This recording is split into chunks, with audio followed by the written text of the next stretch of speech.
An old pickup truck rattled down a dusty country road, kicking up a cloud of memories.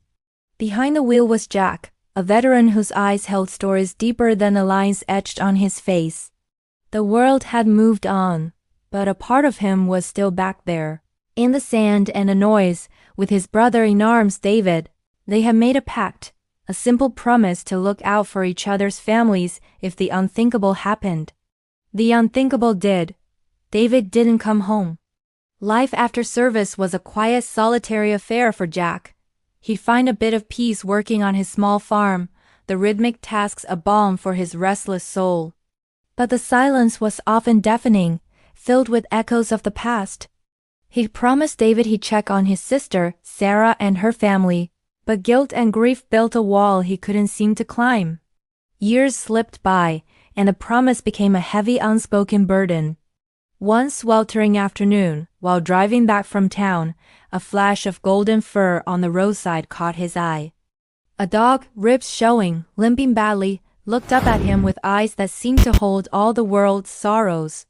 It was a beautiful golden retriever, but clearly abandoned and in pain. Jack's heart, which he thought had hardened over the years, cracked. He couldn't just leave him there. He pulled over, his truck groaning in protest. "Hey there, buddy," he said softly, approaching the wary animal. The dog flinched but didn't run. Jack could see the trust fighting with the fear in his gaze. He offered the half-eaten sandwich from his dashboard, a gesture of peace. Slowly, cautiously, the dog took the offering, its tail giving a single hopeful wag. Getting the dog, whom he decided to call Buddy, into the truck was a challenge, but Jack was patient. He drove straight to the local vet, Dr. Evans. The diagnosis wasn't good: malnutrition, a fractured leg, and a deep sadness in the animal's spirit. The vet bills would be steep, but looking at Buddy, Jack knew he had to try. He'd spend his savings if he had to. This felt important. The first few days were tough. Buddy was timid, hiding in corners, his leg in a bright blue cast. Jack would just sit with him, talking about his day, about the farm, about anything and everything. He never pushed, never forced contact. He just offered his quiet, steady presence, a silent promise that this place was safe. Slowly, Buddy started to emerge from his shell. A week later, something shifted. Jack was sitting on his porch, lost in thought, when a wet nose nudged his hand. Buddy rested his head on Jack's lap, his big brown eyes looking up with pure adoration. A wave of emotion washed over Jack. It had been so long since he'd felt this kind of unconditional connection. It was a feeling of being needed, of being home. As Buddy healed, his true personality blossomed. He was goofy, playful, and fiercely loyal. He'd follow Jack everywhere, his constant happy shadow. The quiet farm was suddenly filled with life, with the sound of paws patting on the floor and joyful barks echoing through the fields. For the first time in a long time, Jack felt a genuine sense of peace. Buddy hadn't just been saved. He was saving Jack too.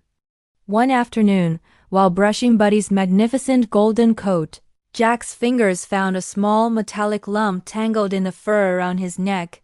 It was an old, tarnished dog tag. He carefully worked it free. It was grimy and faded, but as he cleaned it, letters and numbers began to appear. His heart started to pound. This wasn't just any tag. He held it up to the light. The name on the tag was clear, Max, and beneath it, an address and a phone number. Jack's hands began to shake. The address was just a few towns over. It was the address of Sarah, David's sister, the woman he had promised to look after but had failed to contact for over a decade. This wasn't Buddy, this was Max, her dog.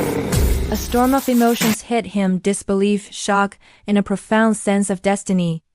Of all the dogs on all the roads in the country, he had found this one.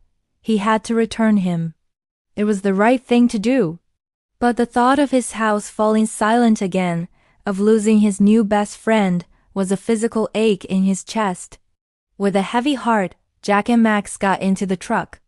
The drive was the longest of his life. He rehearsed what he would say, how he would apologize for the years of silence.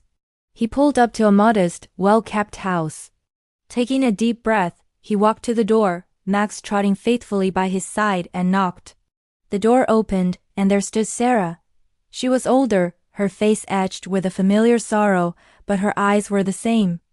She looked at Jack, then her gaze fell to the golden dog at his feet. Her breath caught.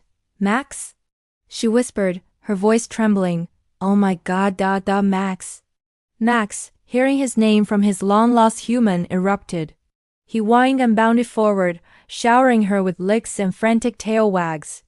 Sarah fell to her knees, hugging her dog, tears streaming down her face. "I thought I'd lost you forever," she cried into his fur. He'd been missing for months after digging out from under the fence during a thunderstorm. She had searched everywhere, her heart breaking a little more each day. Jack stood back, his own eyes misty, watching the reunion. This was right. This was how it was supposed to be. Sarah finally looked up at him, her face a mixture of gratitude and confusion. "It's you, Jack," she said, recognition dawning. And then, through her tears, she started to laugh, a sound of pure, unadulterated joy. She explained how Max had been her lifeline after David's passing, a furry four-legged piece of her brother's spirit. When he disappeared, it felt like she had lost him all over again. And now, the one person her brother trusted most in the world had brought him home. Fate, it seemed, had a funny way of keeping promises. That day, a lost dog didn't just find his way home. He rebuilt a bridge between two lonely souls, proving that the bonds of loyalty and love are never truly broken. Thank you for watching. If this story touched your heart, please like, share, and subscribe for more content that celebrates the good in the world.